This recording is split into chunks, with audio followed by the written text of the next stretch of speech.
चोरी भी की है, भ्रष्टाचार भी किया है और अब हंगामा भी कर पा रहे हैं। जांच एजेंसी क्या इन्हें बताकर आएगी या जांच एजेंसी किसी को बताकर आती है?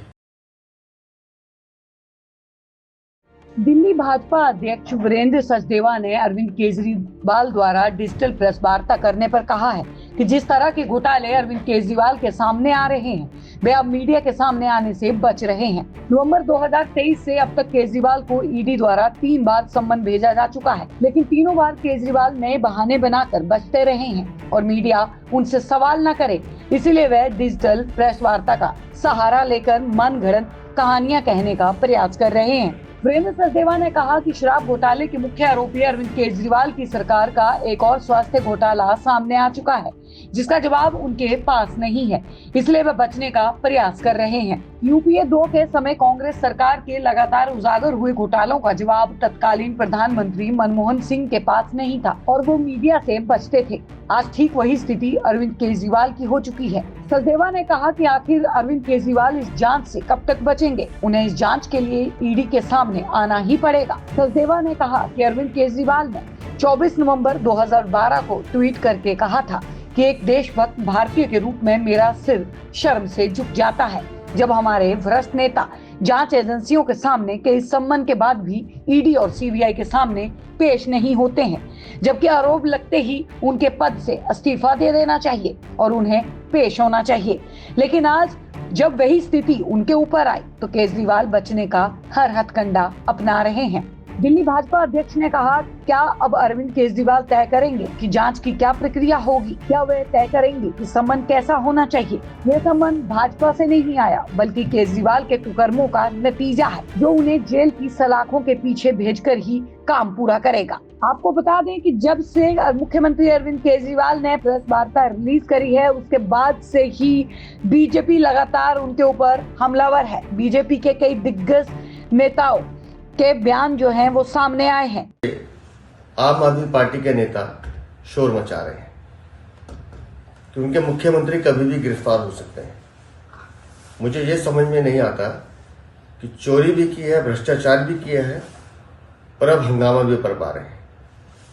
जांच एजेंसी क्या इन्हें बताकर आएगी या जांच एजेंसी किसी को बताकर आती है? गिरगिट की तरह रंग बदलने वाले अरविंद केजरीवाल, आपको जांच एजेंसी ने मौका दिया कि आप साक्ष्य रखिए, लेकिन आप भागते रहे। भगोड़ों की तरह व्यवहार आपने किया, लेकिन आज सुबह से मैं देख रहा हूं कि चोरों की बारात शोर मचा रही है, हंगामा बरपा रही है।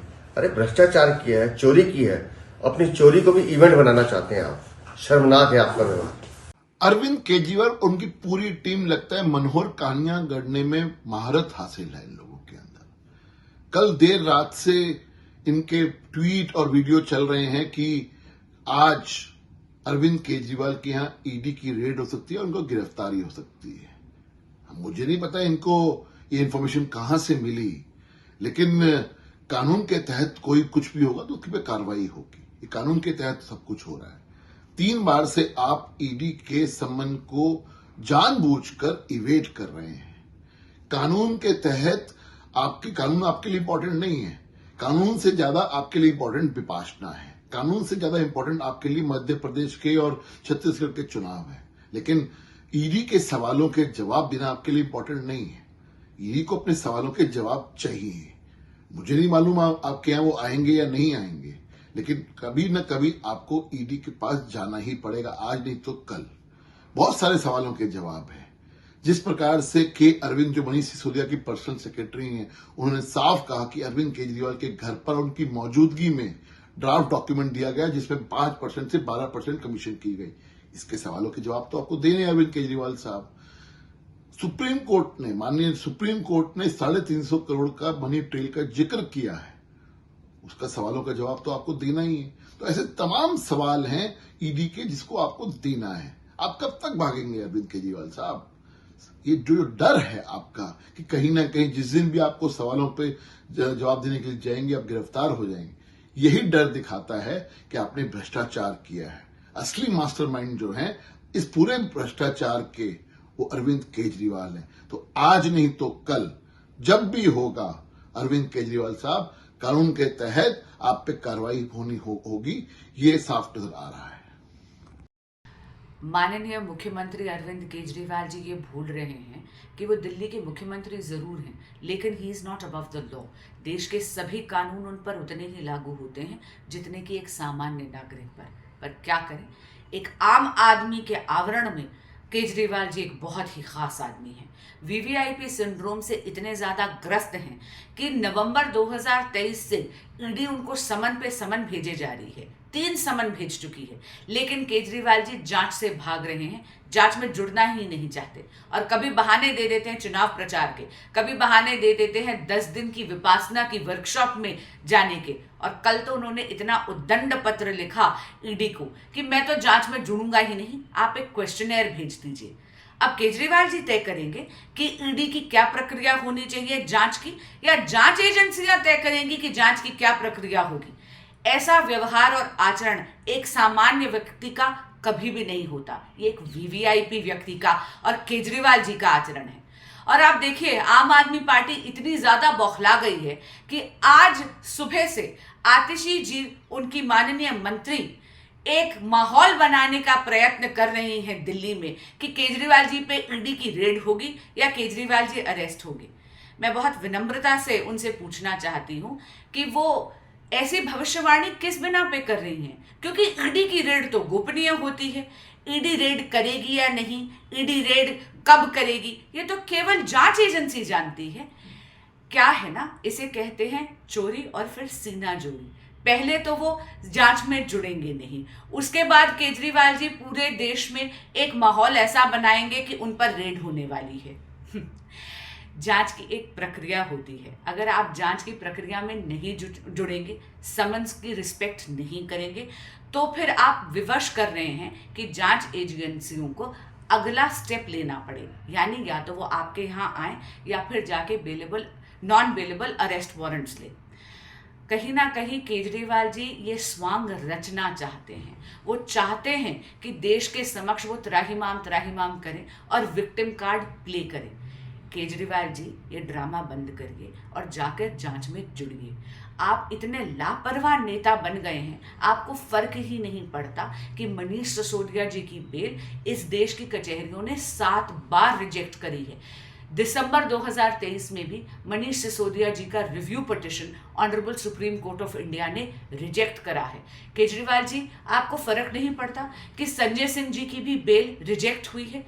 केजरीवाल जी, क्या आपको फर्क नहीं पड़ता कि आपके साथी जेल में हैं, लेकिन आप लिकर स्कैम की जांच तक में नहीं जुड़ना चाहते? केजरीवाल जी, क्या आपको फर्क नहीं पड़ता कि इस देश की कचहरियों ने बार बार बोला है कि प्राइमा फेसी एविडेंस एस्टैब्लिश हो गई है शराब घोटाले में?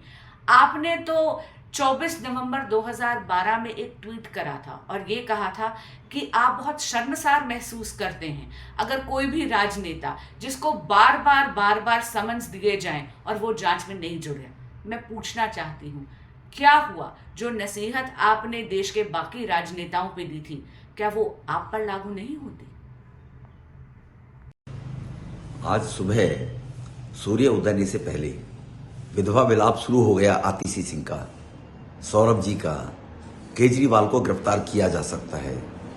कानून देश में गरीब के लिए अलग होंगे और वीआईपी लोगों के लिए अलग होंगे, ये कहना है इन दोनों लोगों का। अगर कहीं कोई जेब काटता हुआ पकड़ा जाए, उसका साथी भाग जाए, तो क्या पुलिस उस जेब तराश के घर, जेब काटने वाले के घर नोटिस भेजेगी या सवाल बनाकर भेजेगी कि चोर यहां पर भेज दे? तो चोर को तो पुलिस 1 मिनट में गिरफ्तार कर लेती है। घर पे जाकर चोर ना मिले तो माँ बाप को उठा लेती है। लेकिन केजरीवाल साहब शराब घोटाले में करोड़ों रुपए डकार जाएंगे जनता के, जो जनता के विकास का पैसा सरकार के पास आना चाहिए था, वो कमीशन को 5% से 12% बढ़ाकर और शराब के ठेकेदारों को दिलवा दिया गया। उसमें से आधा पैसा खुद खा गए, करोड़ों का घोटाला कर लिया। अब ईडी के लिए सवाल पूछने के लिए पूछ रहे हैं विधवा विलाप करके। केजरीवाल को गिरफ्तार किया जा सकता है। अगर पुलिस किसी के घर बार बार जा रही है, बुला रही है, नहीं आ रहे हैं, तो उसको गिरफ्तार नहीं किया जाना चाहिए क्या? ये अब मैं पत्रकार भाइयों से भी पूछना चाहता हूं और दिल्ली वालों से भी पूछना चाहता हूं, वो भी इस बात के ट्वीट करके बताएं कि क्या कानून गरीब के लिए अलग और मुख्यमंत्रियों के लिए, वीआईपी लोगों के लिए अलग? अरविंद केजरीवाल जी, अगर आपके पास कुछ छुपाने को नहीं है तो भाग क्यों रहे हो? चोरी नहीं की है तो डर क्यों रहे हो? और ईडी के साथ आपका जो रवैया है, एक के बाद एक 3 सम्मन पे आप जा नहीं रहे हैं, बहाने बना रहे हैं, ये शर्मनाक है। किसी मुख्यमंत्री को ये शोभा नहीं देता। और आप तो ईमानदारी की बातें करते थे, आज आपका व्यवहार ये बता रहा है कि आप रंगे हाथों पकड़े जा चुके हो। आपके जो साथी जेल गए उनमें से किसी को जमानत नहीं मिल रही है, और अब आप एक चोरों जैसा रवैया, एक ऐसा व्यवहार अपराधी करते हैं, पेशेवर अपराधी करते हैं ऐसा व्यवहार। एजेंसी के सामने जाने से बचना, बहाने बनाना, भागना, और इसके बाद ये जो विक्टिम कार्ड आम आदमी पार्टी खेल रही है, इस विक्टिम कार्ड की गुंजाइश कहां बची है? विजय नायर को जमानत नहीं मिली, सिसोदिया को जमानत नहीं मिली, संजय सिंह को जमानत नहीं मिली, तो अब कौन सा विक्टिम कार्ड और कैसी ईमानदारी? ये सारे निर्णय तो देश की अदालतें कर रही हैं। मुझे लगता है कि आपने कोई भी अपराध किया हो, लेकिन भारत के संविधान का सम्मान करते हुए आप एजेंसी के सामने जाइए, अपनी बात रखिए और कानूनी प्रक्रिया को फेस कीजिए। इस प्रकार का रवैया दिल्ली के मुख्यमंत्री को शोभा नहीं देता है। ये पेशेवर अपराधियों वाला रवैया है। आप देख रहे हैं सौगंध टीवी, सौगंध वतन की।